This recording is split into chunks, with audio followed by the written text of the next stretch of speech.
Dishwasher smelling funky? Let's clean it up with white vinegar and baking soda.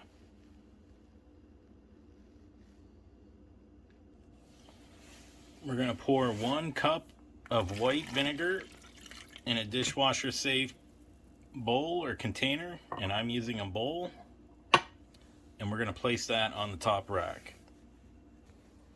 Just like that.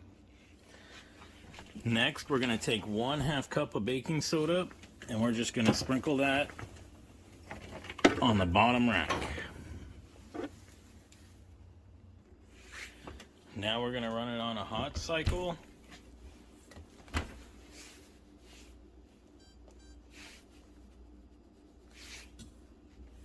Mine takes about 20 minutes.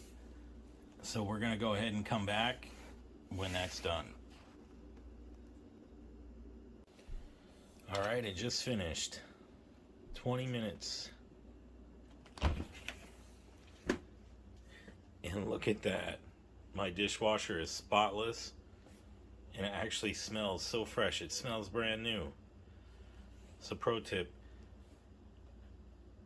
if you do this monthly, you'll keep it running just like new. And your dishes will thank you. So drop a fresh. If this worked for you, make sure to like, subscribe, and share for more cleaning hacks. And save my playlist for more great videos coming.